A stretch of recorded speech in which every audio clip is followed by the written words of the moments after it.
Anda Gen Z mulai pusing mikirin hidup? Minum ini. Anda Gen Z dan mulai banyak pertanyaan yang muncul di kepala kalian? Udah mulai overthinking setiap malam? Selamat, kita sama. Banyak banget pertanyaan yang muncul di kepala kita ini, saudara-saudara. Bisa nggak kita kaya? Bisa nggak kita beli rumah? Bisa nggak kita beli mobil? Bisa nggak kita beli motor? Bisa nggak kita jas hujan? Bisa nggak kita beli popok anak, beli gas, bayar listrik, bayar semua? Bisa nggak? Tapi menurut gue ada satu hal yang luput dari kita. Ada satu pertanyaan yang lebih penting dari itu. Bisa nggak kita bahagia? Bisa nggak, wih? Bisa nggak kita bahagia? Bisa lah, harus bisa. Gimana pun caranya harus bisa. Tapi gimana caranya?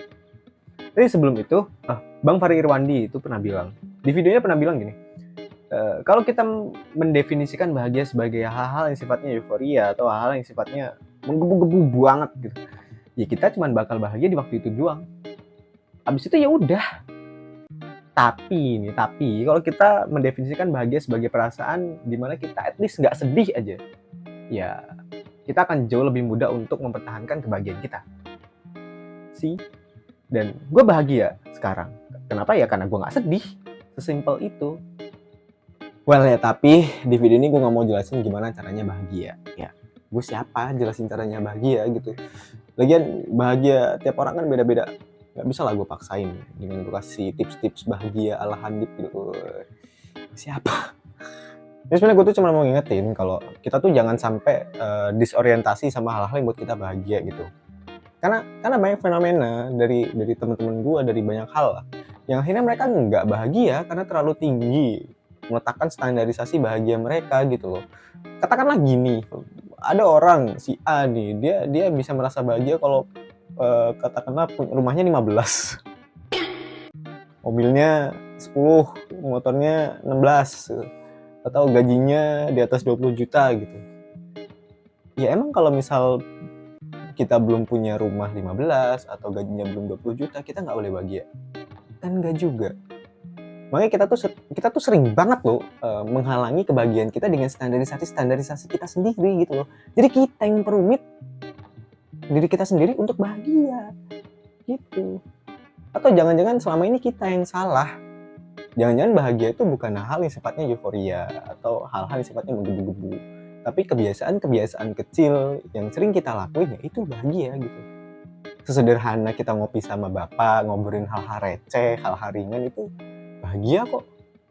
Sesederhana kita makan malam bareng orang rumah, sesederhana kita ya udah seharian diem di kamar nggak ngapa-ngapain, do nothing, itu bisa kok jadi bahagia gitu loh. Makanya jangan sampai karena terlalu sibuk mengejar hal-hal untuk mencapai bahagia, kita jadi nggak bahagia gitu loh. Dan itu yang sering banget kejadian gitu. Jadi ya makanya yuk dari sekarang kita mulai ngerasain lah hal-hal kecil yang bisa buat kita seneng, ya udah lakuin aja gitu.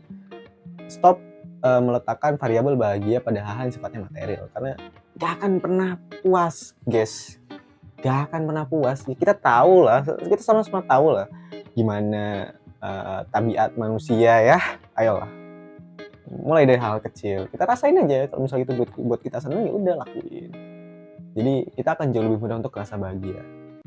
Jadi nggak sekedar bahagia yang euforia aja gitu, nggak sekedar seneng yang cuma sekali itu doang, tapi tiap hari kita bisa seneng gitu. Oke, sekian gitu aja video hari ini. Like sama share kalau kalian suka, dislike kalau nggak suka, tapi harus suka sih. Oke, jangan lupa subscribe dan komen di bawah. Ya, kita diskusi lah di bawah gitu. See you on the next video. Oh ya, ala-ala. Oh ya, lupa. Sama satu, jangan lupa bahagia. Lu pada nggak sadar kan kacamata gue kebalik dari tadi. Jangan lupa